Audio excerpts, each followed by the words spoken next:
새벽 기도에 나오신 우리 믿음의 성도님들을 진심으로 환영합니다. 이 시간 마음 모아 샘물의 기도를 하나님께 드립니다. 우리의 삶의 아름다운 열매 맺기를 원하시는 하나님, 오늘 하루 나의 삶 속에도 주께서 허락하시는 귀한 열매 맺게 하소서. 먼저 회개에 합당한 열매를 위해 기도합니다. 나의 죄 위에 십자가에 달려 돌아가신 주 예수님, 이 시간 겸손히 엎드려 회개하오니 나를 새롭게 하소서. 오늘 하루 살아가는 동안 모든 무거운 짐과 얽매이기 쉬운 죄를 벗어버리고 회개에 합당한 열매를 맺게 하소서.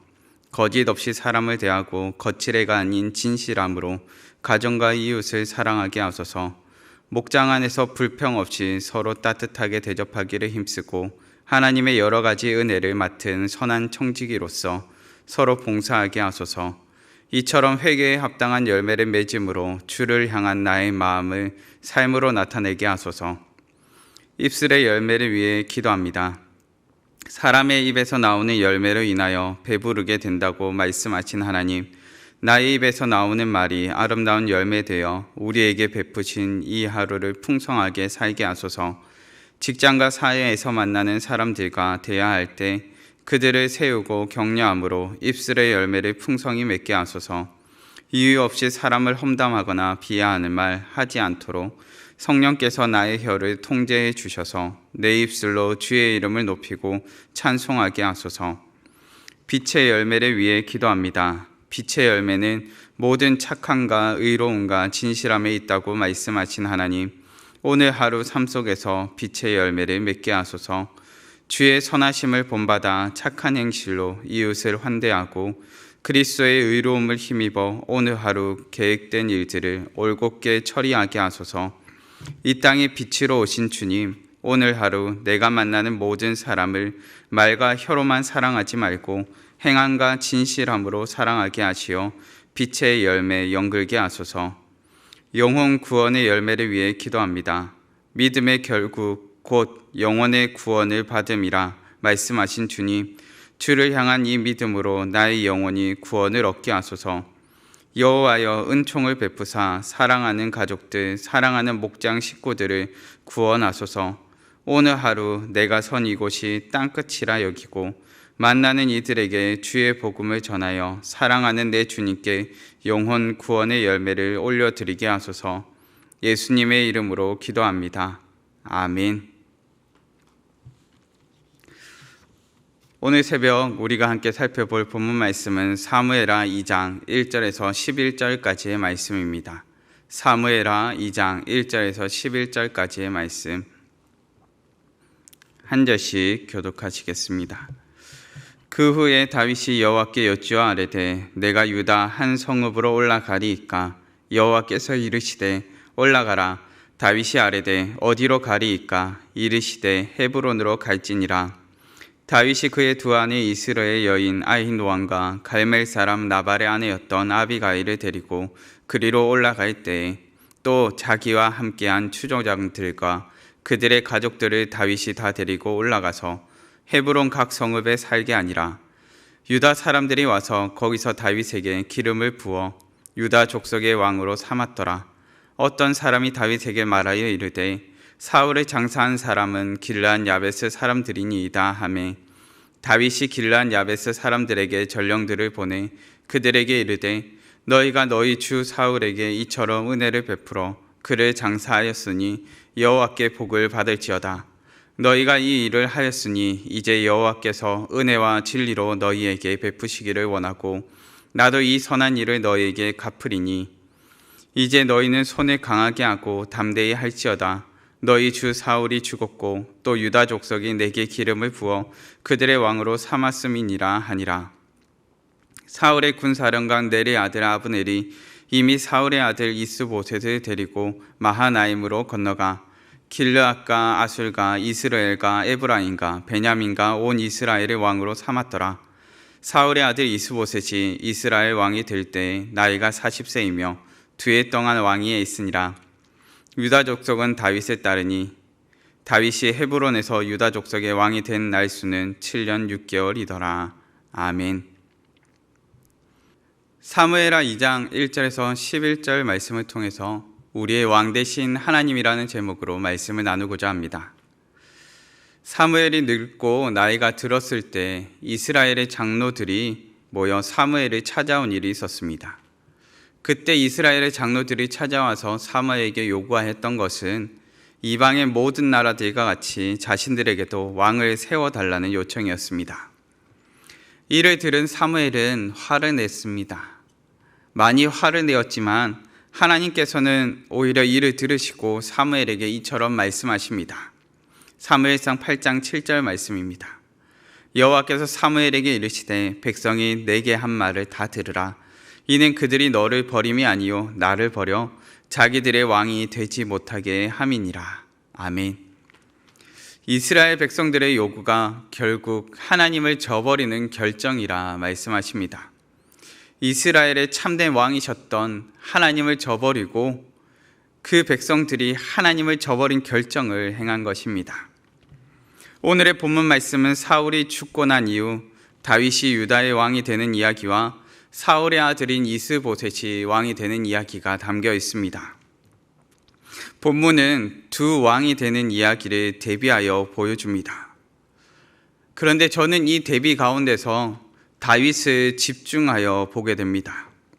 다윗을 볼 때 분명 그가 육신적으로 세상적으로 왕으로 세워지고 있지만 다윗에게는 이미 왕이 세워져 있었음을 살펴보게 되기 때문입니다. 다윗이 왕되는 이야기보다 하나님께서 다윗의 왕으로서 온전히 자리 잡고 계심을 살펴보게 되는 것입니다. 저는 본문 가운데 드러나는 다윗을 통해서 다윗의 삶을 통해서 하나님께서 왕 되시는 삶이 어떠한지를 살펴보기를 원합니다. 하나님께서 왕 되시는 삶은 어떤 삶입니까? 첫째는 하나님께 뜻을 구하는 삶입니다. 본문의 1절 말씀입니다. 그 후에 다윗이 여호와께 여쭈어 아뢰되 내가 유다 한 성읍으로 올라가리이까? 여호와께서 이르시되 올라가라. 다윗이 아뢰되 어디로 가리이까? 이르시되 헤브론으로 갈지니라. 아멘. 사울이 죽고 이스라엘은 혼란스러운 상황 가운데 빠집니다. 그 혼란스러운 상황 가운데 외부의 위협이 끝났던 것도 아니었습니다. 외부의 위협도 존재하고 내부적으로는 혼란스러운 상황 가운데 처해 있었습니다. 안정되지 못하고 어찌할 줄 모르는 상황 가운데 있었다는 것입니다. 그때 다윗은 하나님께 여쭙습니다. 자신이 어떻게 해야 될지, 어디로 가야 될지 하나님의 뜻을 구하게 된 것입니다. 제가 어린 시절에 문제가 있거나 중요한 결정을 해야 돼서 교회에 가게 되면은 교회에서 만나는 뵙는 분들마다, 그리고 뵙는 어르신들마다, 그리고 뵙는 선생님들마다 한 가지의 충고를 해주시는데 가장 먼저 해주시는 충고는 기도해라는 말이었습니다. 무슨 문제를 들고 가든지 답은 똑같았습니다. 기도해라. 처음에는 이 말이 공감하지 못하는 사람들의 핀잔같이 들렸습니다. 그런데 신기하게도 시간이 지나고 기도하다 보니 왜 그렇게 해야 되는지를, 그 이유를 깨달아 가게 됩니다. 하나님께 뜻을 구하게 될 때 답이 나오는 삶을 경험하니까 가장 먼저 하나님께 뜻을 구하기를 가르치게 된 것입니다. 삶의 지혜는 마치 이렇습니다. 아무리 탁월한 삶의 지혜를 가르쳐도 경험을 해봐야 왜 그런 줄 압니다. 다윗은 광야에서의 삶을 통해 하나님께 뜻을 구하고 응답을 경험하는 삶을 살았습니다. 그런 다윗이 광야에서의 삶 가운데 이 땅의 진정한 통치자 되신 하나님을, 그 하나님을 온전한 왕으로서 모시게 된 것입니다. 그렇게 끊임없이 하나님께 뜻을 구합니다. 하나님께서 왕 되시는 삶은 끊임없이 하나님께 뜻을 구하는 삶입니다. 하나님께서 왕 되시는 삶은 어떤 삶입니까? 둘째로 하나님의 복이 되는 삶입니다. 본문의 3절과 7절 말씀입니다. 또 자기와 함께한 추종자들과 그들의 가족들을 다윗이 다 데리고 올라가서 헤브론 각 성읍에 살게 아니라 이제 너희는 손을 강하게 하고 담대히 할지어다.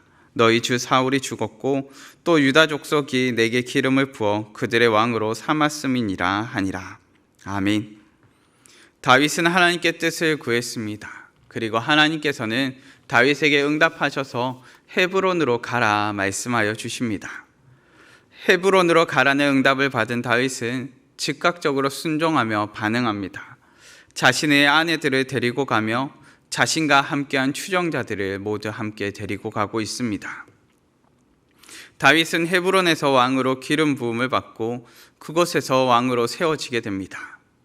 어찌 보면은 살아갈 길을 잃어버렸던 백성들, 어떤 방향, 어떻게 살아가야 될지 그 삶의 방향성을 잃어버렸던 수많은 사람들이 다윗이 이끌었고 그 가운데 왕으로 세워짐을 통하여서 삶의 방향성을 삶에 지탱시켜주는 삶의 인도를 경험케 한 것입니다.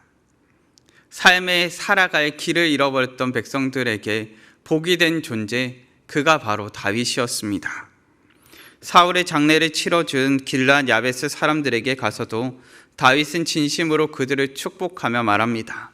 7절 말씀을 세 번역으로 다시 한번 읽어보면 이렇습니다. 비록 여러분의 왕 사울 임금님은 세상을 떠나셨으나 유다 사람이 나에게 기름을 부어서 왕으로 삼았으니 여러분은 이제 낙심하지 말고 용기를 내기를 바랍니다. 아멘. 의지할 곳 없는 길앗 야베스 사람들에게 가서 그들을 책임집니다. 낙심하지 않고 이 땅 가운데 강하고 담대하게 살아갈 수 있는 힘이 되어준 것입니다. 마치 살 소망을 잃어버렸던 사울의 죽음으로 이 땅 가운데서 소망을 잃어버렸던 자들에게 하나님의 복이 되어줍니다. 강하고 담대하게 살아갈 복이 되어준 것입니다. 하나님께서 왕 되시는 삶은 하나님의 복이 되는 삶입니다. 이 땅 가운데서 복덩이로 사는 삶입니다. 어떻게 살아야 할지 모르고 살 소망마저 끊어진 사람들에게 살 길을 가르쳐주고 살 소망을 찾아주시는 분, 그것이 하나님의 복이 되는 삶입니다. 다윗이 입술에 축복을 담았듯 우리는 입술에 복음을 담습니다. 오늘도 복음을 통해 하나님께서는 우리를 이 땅에 복이 되게 하십니다. 하나님께서 왕 되시는 삶은 어떤 삶입니까? 셋째로 하나님의 때를 기다리는 삶입니다. 11절 말씀입니다. 다윗이 헤브론에서 유다 족속의 왕이 된 날수는 7년 6개월이더라. 아멘. 다윗은 온 이스라엘 백성들의 왕이 아니었습니다. 그는 아직 유다 족속의 왕일 뿐이었습니다. 유다 족속의 왕으로서 그가 지낸 날수는 7년 6개월이었습니다. 7년 6개월 동안 그는 유다 족속의 왕으로서 지냈습니다. 사울의 아들이었던 이스보셋이 다른 지파들의 왕이 되었고 다윗은 유다 족속의 왕으로서 7년 6개월을 보내었다는 것입니다.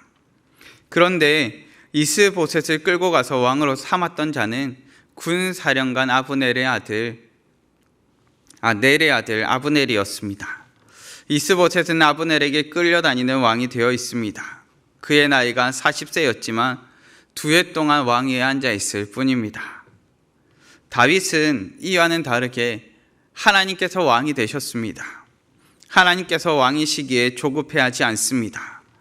7년 6개월을 유다 족속의 왕으로 있습니다. 그럼에도 우리는 본문 말씀 가운데에서 다윗이 조급해하였더라, 염려하였더라는 말을 살펴볼 수 없습니다. 다윗은 조급해하지 않았고 염려하지 않았습니다. 우리가 때를 기다리지 못함은 불안하기 때문입니다. 약속을 하고 하루만 지나도 불안한 것이 우리의 모습입니다. 하물며 7년 6개월을 다윗은 기다립니다. 자신의 때가 아니라 하나님의 때를 기다립니다. 우리는 뒤를 알기에 7년 6개월이 아무것도 아닌 것 같습니다. 언젠가는 왕이 될 것을 알기에 7년 6개월이라는 시간은 아무 문제도 안 되는 것처럼 보여집니다. 하물며 인생을 사는 우리도 그렇습니다. 다른 사람의 인생을 볼 때에는 흘러간 시간만을 보기에 마치 지금의 잘된 것만을 살펴보게 됩니다. 다른 사람의 인생을 볼 때에는 흘러간 시간을 보고 현재를 보고 있기에 그의 문제는 아무것도 아닌 것 같고 그가 경험했던 힘겨운 일들은 그저 스쳐 지나가는 과정이라 여겨버립니다. 그런데 당장 내 한치 앞의 인생은 모르기에 불안해하고 조급해합니다. 지금 당면한 나의 문제가 너무나 크고 지금 당면한 나의 시련이 너무나 큽니다. 문제는 당장 이 문제가 해결되지는 않는다는 것입니다. 때로 하나님께서는 우리를 기다리게 하십니다. 우리의 때는 분명 지금 같은데 하나님께서는 때로 조금 더 기다리라고 말씀하십니다. 불안과 조급한 가운데 주저앉느냐 믿음으로 인내하느냐를 기다리시는 것입니다. 하나님께서 왕 되시는 삶은 나의 때를 쫓아 사는 인생이 아니요 하나님의 때를 기다릴 줄 아는 삶입니다. 말씀을 정리하겠습니다. 다윗은 하나님께서 왕 되시는 삶을 살았습니다.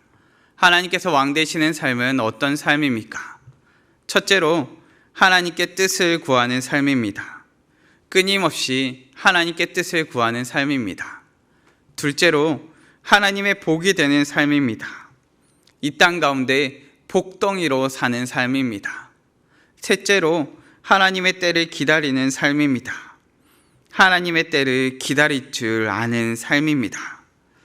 믿음의 성도님들, 하나님께서 왕 되시는 백성으로서 하나님의 백성으로서 이 땅을 사시기를 간절히 바랍니다. 이 시간 다 같이 합심하여 기도하시겠습니다.